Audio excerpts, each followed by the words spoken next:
ሰላም ጤና ይስጥልኝ ውድ ተመልካች አድማጮቻችን፣ ይህ ኤንቢሲ ወቅታዊ ዓለም አቀፋዊ ዝግጅታችን ነው።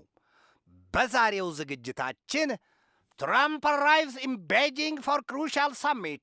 በዚያ በትራምፕና በሺ ጂንፒንግ ውይይት ወቅት ለወትሮም ድርብብ ያለ ሰው ናቸው የሚባልላቸው ሺ ጂንፒንግ ከትራምፕ ጋር ስምምነትና ውል ለማሰር እንደማይቸኩሉ መነገሩን ዝም ባላፍ ዝም ባይገባበት መሆኑን እያሰቡ ወዲህም ደግሞ ሩሲያ መርዘኛውንና መዘዘኛውን የተባለለት የሰርማት ኒውክሌር ሚሳይሏን በተያዘው የአውሮፓኑ 2026 ዘመን መጠናቀቂያ ከጦር ግንባር ላይ ልታጠምደው መወሰኗን እንዲሁም ሩሲያን ፓርላመንት ፓስ ቢል allowing Putin to invade foreign countries የምበላው ሳጣ ልጄ ጥርስ አወጣ አይሉትን ያስታውሷል። ወዲያም በመካከለኛው ምስራቅ ቀጠናና በሌሎች የዓለም ክፍሎች የተሰሙና የወጡ አዳዲስ መረጃዎችን ይዤ ቀርቤያለሁ።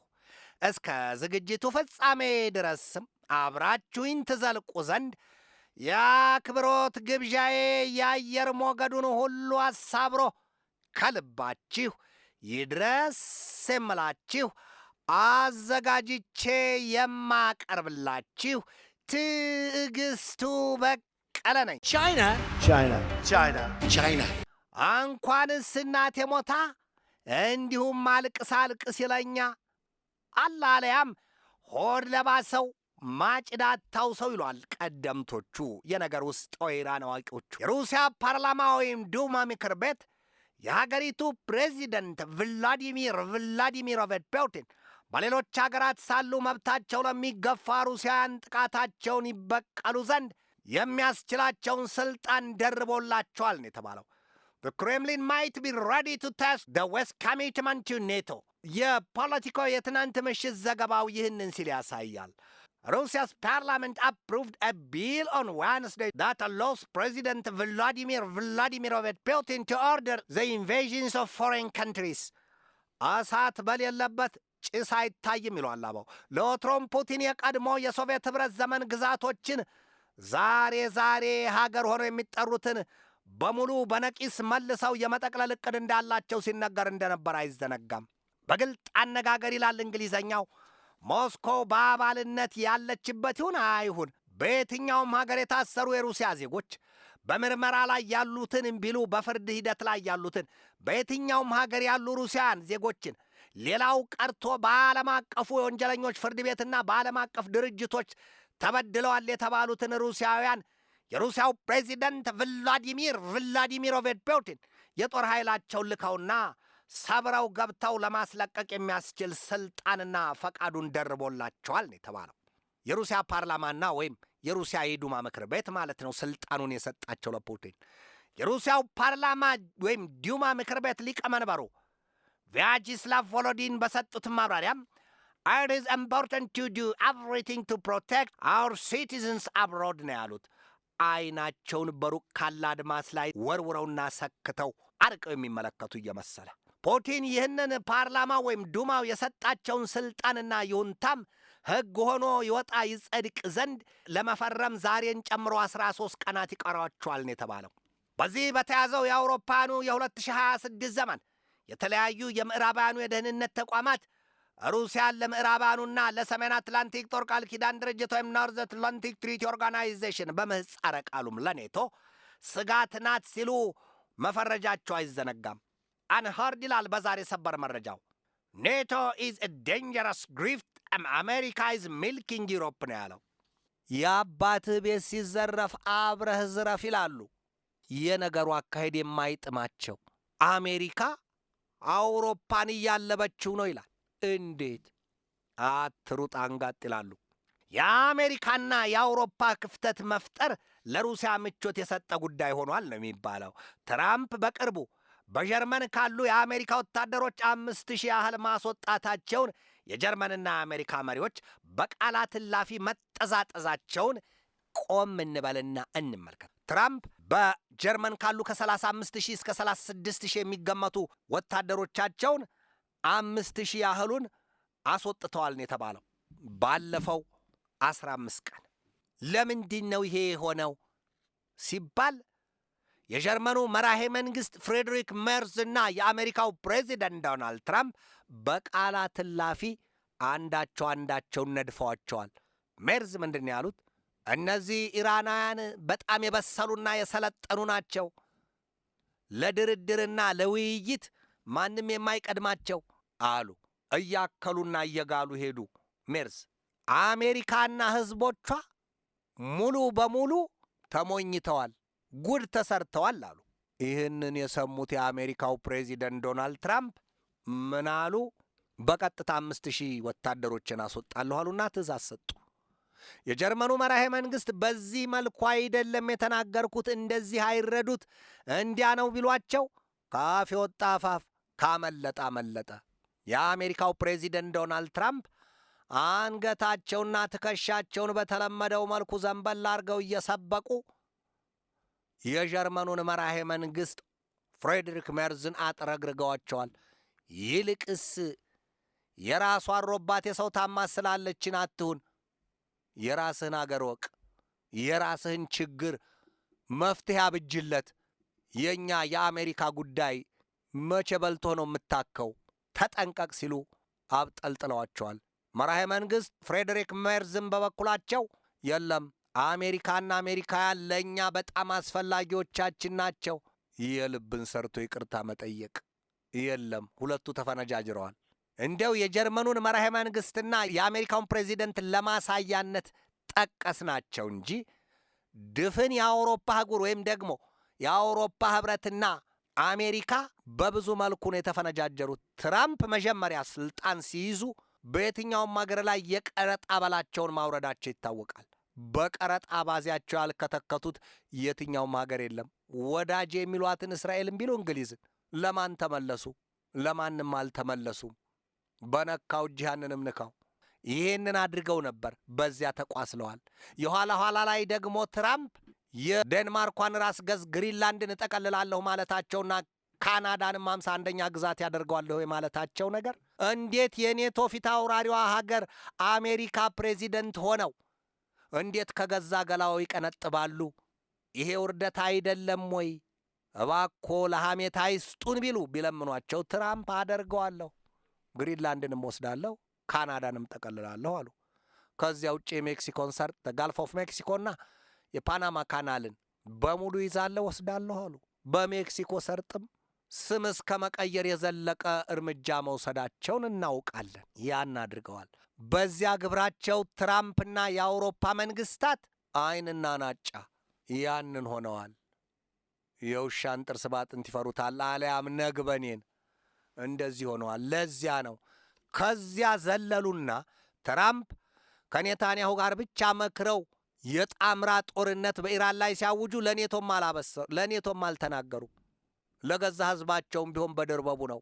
በቀናት ውስጥ ኢራንን አንኮታኩተዋት ሊወጡ ነዋ። ኢራንን ወለል ያሰኝተዋት አንጋለዋት ሊወጡ ነው። የኢራንን የሚሳይል ቢሉ የኒውክሌር ጦር መሳሪያ የተብላላውን ዩራኒየም መቀመቅ ከተውት አልያም ደግሞ ዶግ አመድ አድርገውት በቀናት ውስጥ ሊወጡ ነው። ኢራን ምን ሆና ጠበቀቻቸው? የሆነችውን ሆና ጦርነቱ ከ2 ወራት በላይ ዘልቋል። የተኩስ አቁም ይባላል፣ የተኩስ አቁም ማራዘም ይባላል። ያልተገደበ ቀን ተጥሷል። የተኩስ አቁሙ እንዳለ ነው። ስንትና ስንት ነገር ይነገርበታል። በዚህ ሁሉ ሂደት ውስጥ ብዙ ጉድ ነው ያለው። አሜሪካ አውሮፓን የዚያን ያህል ብታወግዘውም ግን በአውሮፓ የኒውክሌር ጦር መሳሪያዎቿን ያጠመደችባቸው ናቸው ይባላል። ከእነዚያ ውስጥ ቱርክና እንግሊዝን መጥቀስ እንችላለን። ሌሎቹም ጣሊያንም የአሜሪካ የኒውክሌር ጦር መሳሪያዎች የተጠመዱባቸው ናቸው ነው የሚባለው። የሰው በልቶ አድሩም ተኝቶ ይሉትን ያስታውሷል።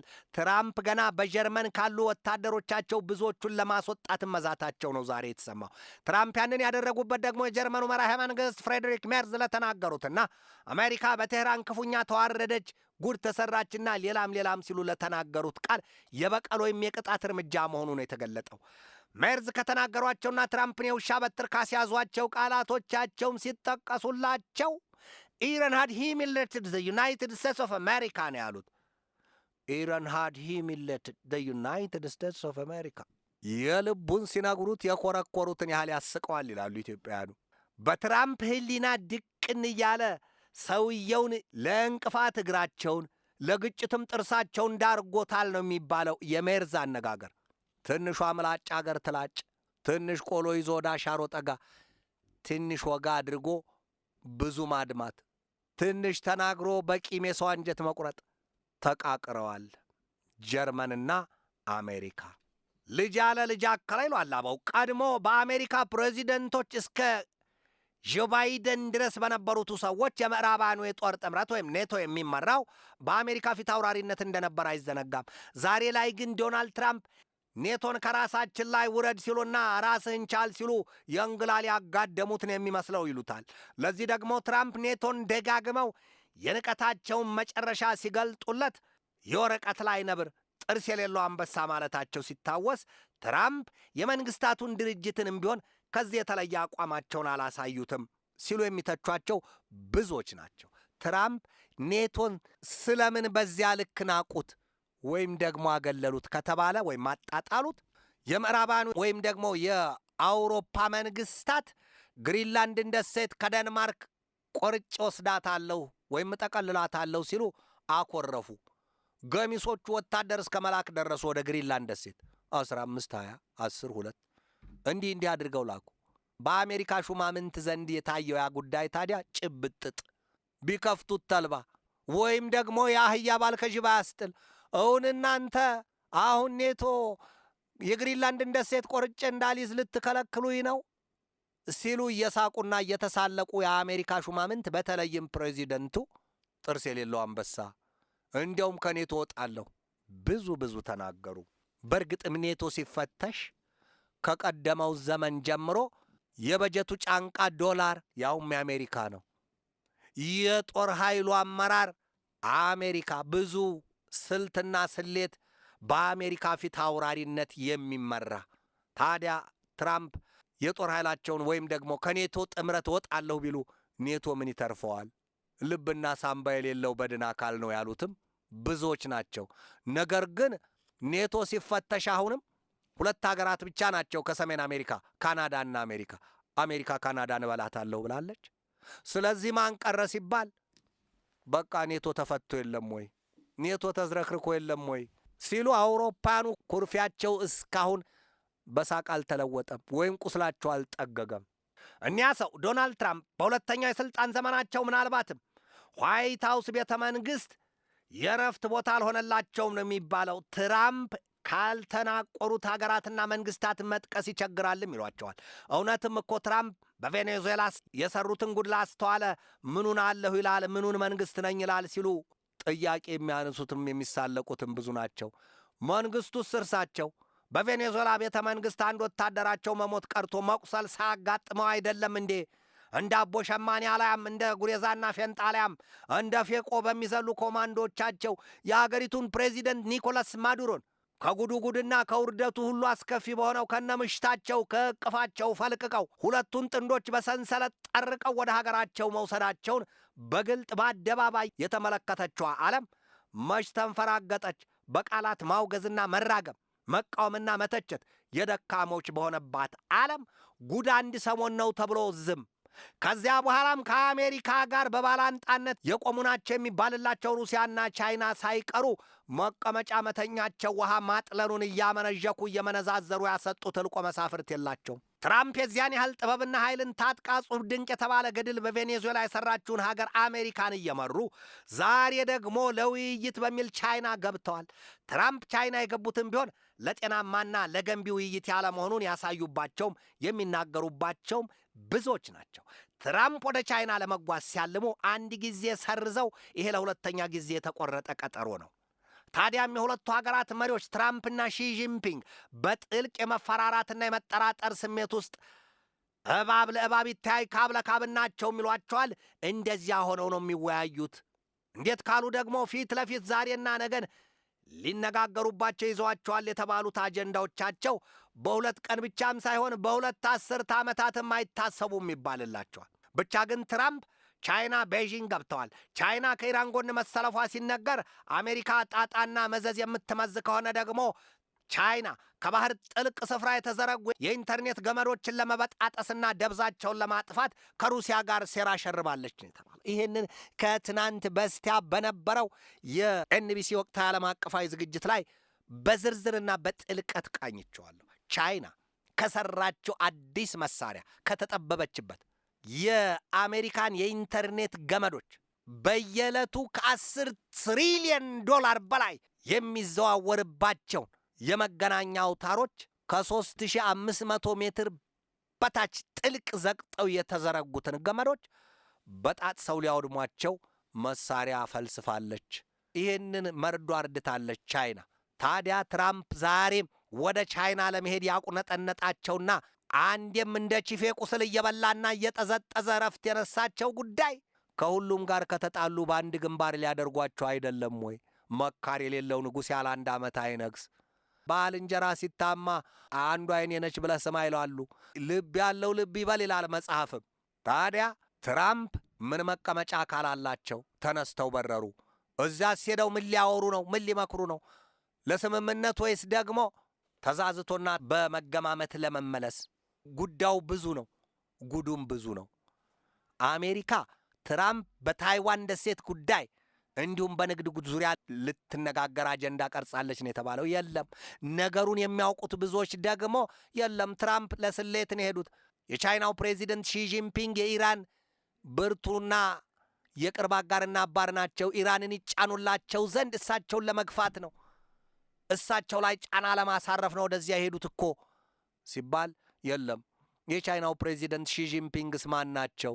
እንዲያው ዝም ባላፍ ዝም ባይገባበትም ያንን ሆነው ቢታዩ አሊያም ቆዳቸውን ሞኛ ስመሰሉ ቢመስሉ ይህንን ያህል መገመት ነበረባቸው ወይ ያሉትም ብዙዎች ናቸው። አሜሪካ በታይዋን ደሴት ጉዳይ ወገንተኛም ብቻ ሳትሆን ባለቤት ሆና ነው የቀረበችው ይሏታል። ቤጂንግ ትራያንግልስ ሩሲያ ኤንድ ቻይና ዩናይትድ ስቴትስ ኦፍ አሜሪካን ሰሚት። ዓለም ወዴት እያመራችሁን? ሞኝ ራቱ ሲያርድ ይስቃል ይሉትን ያስታውሷል። የሩሲያው ፕሬዚደንት ቭላዲሚሮቪች ፑቲን ለ2 ቀናት የአሜሪካና የቻይና ፕሬዚደንቶች ሺጂንፒንግና ዶናልድ ትራምፕ ከተወያዩ ከጥቂት ቀናት በኋላ ፑቲንና ዢ ተገናኝተው ለመምከር ውጥን መኖሩ ተገልጧል። Do these back-to-back visits indicate a new phase of triangular diplomacy? ጥያቄ ነው። ይሄ ጊዜ ደግሞ ኒክሰን ኤራ ቻይና ዩናይትድ ስቴትስ ሳሚት። ሩሲያ በምዕራባውያኑ ላይ የበረታ ቂም ቋጥራለች ይሏታል። ሰሞኑን የኒውክሌር ጦር መሳሪያ ክፍሎችን ጭና ወደ ሰሜን ኮሪያ ስታመራ ነበር የተባለችዋን የሩሲያዋን መርከብ በስፔን አቅራቢያ ተመታ መስመጧን ተከትሎ የሩሲያ ባለሥልጣናት የበቀል እሳታቸውን እያነደዱ ነው የሚል መረጃ ወጥቷል። የአሜሪካው ሴናተር ክሪስ ኩንስ በሰሞኑ ቀናት የአሜሪካውን የመከላከያ ሚኒስትር ፔት ሄግሴትን በጽኑ አስጠንቅቀዋቸዋል ነው የተባለው። ይህንን ሲሉ ትሰማኛለህ ልንገርህ፣ እናንተ አሁን ከፕሬዚደንቱ ዶናልድ ትራምፕ ጋር ወደ ቻይና ለመጓዝ ብላችሁ እየተዘጋጃችሁ ሽር ጉድ እያላችሁ ነው። ነገር ግን ይግባችሁ፣ ሩሲያ፣ ቻይና፣ ኖርዝ ኮሪያ እና ኢራን ካሚንግ ክሎዘር ቱጌዘር። ወዲህም ልብ በል ኔቶ ወይም ኖርዝ አትላንቲክ ትሪቲ ኦርጋናይዜሽን የሰሜን አትላንቲክ ጦር ቃል ኪዳን ድርጅት ከአሜሪካ ጋር መቆም አልፈለገም። አሜሪካ ተጎጂ ሆናለች እኮ ነው ያሉት። አሜሪካ ወዲያ ዞር ስትል የሰሜን ኮሪያም ጉዳይ ተራራን ለመዝለል የተዘጋጀችን ዶሮ አስመስሏታል ይሏታል። ዘ ዴንጀር ኦቨር ኮሬክቲንግ አን ኖርዝ ኮሪያ። የቻይና ሰሜን ኮሪያና ሩሲያ እንዲሁም የኢራን ትብብርና አንድነት እንደዚህ አፍርጠው ሙልጭ አድርገው ሊያወጡት የሚቸግር ሰንኮፍ ነው። ሲፈርጥም ብዙ ያነካካል። ፈርጦ ብቻ አነካክቶም የሚቆም አይደለም። የኢራንን ጦርነት እንዳብነት ስናነሳ ከ4 እስከ 6 ሳምንታት ባለው ጊዜ ይጠናቀቃል ነበር የተባለው። አረ እንዲያውም ከዛም ወዲህ በቀናት ውስጥ ያሉ ነበሩ። ኢራን ፋርሳዊት ሀገር ናት። ቀድሞውኑ ስትፎክር ስታስጠነቅቅ እንደነበረችው ሁሉ ዛሬም አልበገር አልቀመስ ባይ ጽናቷን እያሳየች ነው ይሏታል። አሜሪካ አሁንም በኪውባም ቢሆን ተመሳሳይ ስሌት ቀምራለች ይሏታል። ኩባውያንም ግን ቬኔዙዌላን አይደለንም፣ ለክብራችንና ለሉዓላዊነታችን የምንሰስተው የምንገድበው ሀብት ንብረት ይሉ ሕይወት እንኳ የለንም፣ ይግቡበት ሲሉ እያስጠነቀቋቸው ነው። በቀጥታ ወደ መካከለኛው ምስራቅ ቀጠና የአሜሪካ የኢራንና የእስራኤል ወቅታዊ ጉዳይ እናልፋለን።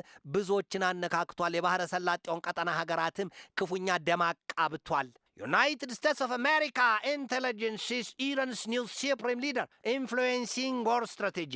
አዲሱ የኢራኑ መንፈሳዊ መሪ በአባታቸው እግር የተተኩት ሞጅታባ ካሚኔይ አንድ ጊዜ ሳይሞት አልቀረም ሲባል በትራምፕ ሲነገርላቸው የነበሩት ሰው፣ ሌላ ጊዜ ደግሞ አንድ እግራቸው ተቆርጧል ሲባልላቸው የነበሩት ሰው፣ ወዲያም የፊት አርቲፊሻል ሰርጀሪ ያስፈልጋቸዋል የተባለላቸው ሰው፣ ብዙ የተነገረላቸው እኒያ አዲሱ መንፈሳዊ መሪ የኢራኑ አያቶላ ሞጅታባ ካሚኔይ ውስጡን እንደ ፍግሳት ጦርነቱን እያጋጋሙትና ስልት እየነደፉ ነው ለሀገራቸው የሚል መረጃ ወጥቷል። የአሜሪካ የደህንነት ተቋማት ናቸው ይህንን መረጃ ያወጡት። ለማን ይነግሩታል? እጫጩት ፊት ፈንግል አይወራም ይላሉ።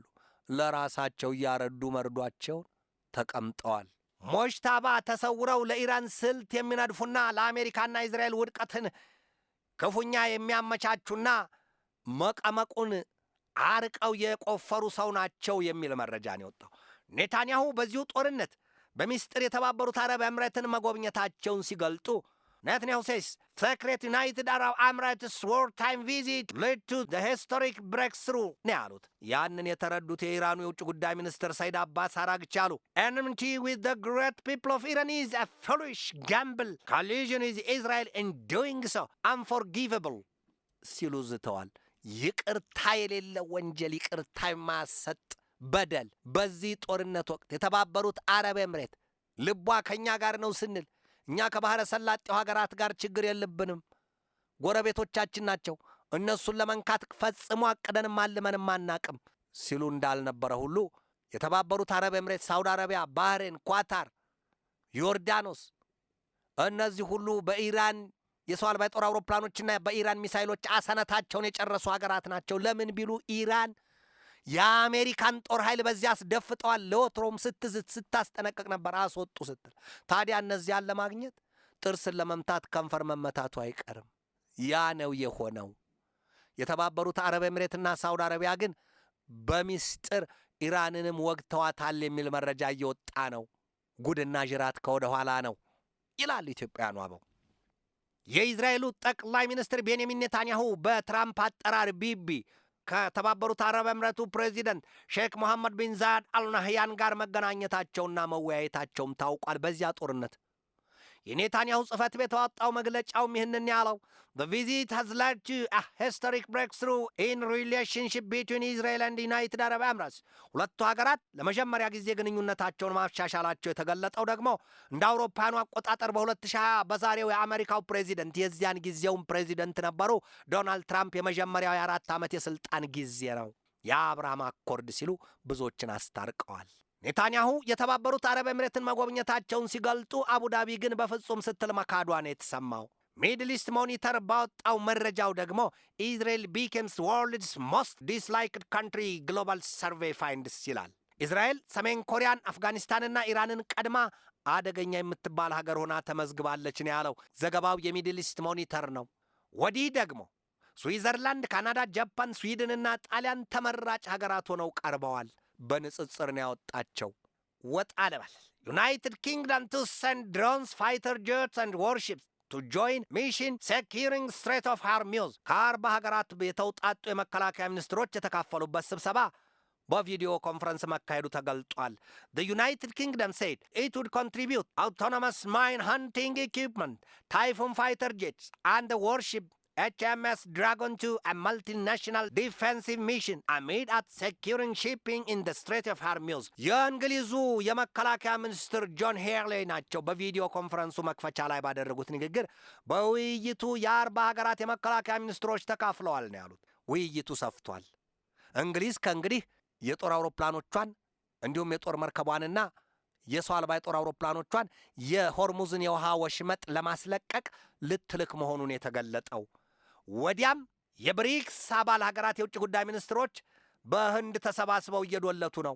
ብሪክስ ፎሬን ሚኒስተርስ ሚት ኢን ኢንዲያ አስ ኢራን ዎር ኦይል ፕራይስ አንድ ዲቪዥንስ ቴስት ዘ ብሎክስ ዩኒቲ።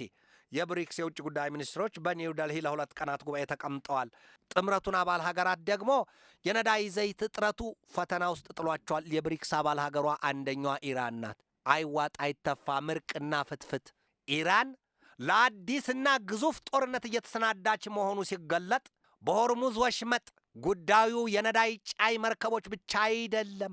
የአሜሪካን የጦር መሳሪያ እየጫኑ የሚተላለፉ መርከቦች መኖራቸውን ደርሼበታለሁ ስትል ዛሬም ድርግም ክርችም አድርጋ የሆርሙዝን የውሃ መተላለፊያ ወሽመጥ መዝጋቷን የተገለጠው የኢራን አብዮታዊ ዘብ ኃይል ቢሉ የኢራን ጦር ኃይል በከፍተኛ ደረጃ ተቀናጅቶና ተሰባስቦ ግዙፍ የተባለ የጦር ልምምዱን አቅልጦታል ነው የሚባለው። ገና ኢራን ለአዲስ ጦርነት ኃይሏን እያቀናጀችና ኃይሏን አጠንክራ መቆሟን እያሳየች ነው። ኢራን የሰላም ጉዳይ ግን ዛሬም ደህና ሰንብች። ማንም ያነሳ የለም። ፒስ ወይም ሰላም፣ ፓቼ፣ ሻሎም አንድ ነገር የለም። ይህንን ቃላት ያስተማሩትም ድምፃቸው አልተሰማም። በተቀደሰ ሰላምታ ሰላም ተባባሉ ይላል የሰላም አምላክ። ነገር ግን የሰው ልጅ በምድር ላይ ሰላምን አፍንጫውን ይዞ የተጸየፋት ያህል ሆኗል። ስለ ጦር መሳሪያ፣ ስለ ኃያልነት፣ ስለ ጥበብ ዛሬ በዚህ ዘመን የአርቲፊሻል ኢንቴሊጀንስና የድሮንስ ወይም የሰው አልባ የጦር አውሮፕላኖች፣ የጦር መርከቦችና የሰው አልባ የጦር መሳሪያዎች ጉዳይ ገኖ የሚሰማበት ዘመን ሆኗል። ዱዳቁሶች እየሄዱ ንጹሑንና ምንም አባዜና ንክኬ የሌለበትን ንጹሕ ሕይወት ቀጥፈው ሲመለሱ ይታያል፣ ይሰማል። የዘመን ስልጣኔ ክቡሩ የሰው ልጅ ሕይወት የረከሰበት ፈጽሞ ከገንዘብ ከቁስም አንሶ የተቆጠረበት ዘመን ላይ መሆኑን ልብ ማለት ያስፈልጋል። ታዲያ ስለዚህ መፍትሄው ምንድን ነው? ራሱ የሰው ልጅ ነው። ወደ ሰላም አምላክ መመለስ፣ ወደ ልቦናው ተመልሶ ስለ ሰላም ማለም። ተዋግቶ ተጋድሎ ገድሎ ሞቶበትም አይቶታል። ከደም መፋሰስ የተገኘ አንድ ለውጥ አንድ እድገት የለም። የአንድ አገር ሕዝቦች እርስ በርስ ተባልተዋል። ድንበር የሚጋሩ ሀገራት እርስ በርስ ተዋግተዋል። ያተረፉት ነገር የንጹሐንን እልቂትና ደም መፋሰስ ነው። ቂምና ቁርሾ ዞር ብለው የታረቁትና ተስማምተናል ብለው በፍቅር የነደዱትም በፍቅር እየከነፉ ያሉትም ብዙዎች ናቸው። ሊያልፉ አደረገኝ ድሃ ይላሉ ኢትዮጵያኑ። ይብላኝ እንጂ ሕይወቱን ላጣው ያሉትማ ተመልሰው ተገናኝተዋል። ታርቀናል ብለው እየከነፉ ነው። ጎበዝ እርቅና ሰላም መች ይከፋል? እርቅና ሰላም መልካም ነው፣ የተቀደሰ ተግባር ነው። ሰላምና እርቅን ያብዛልን የሚሉ የዘመን ሐዋርያዎች የሰላም መልእክተኞችን ዓለም ልታገኝ ያስፈልጋታል።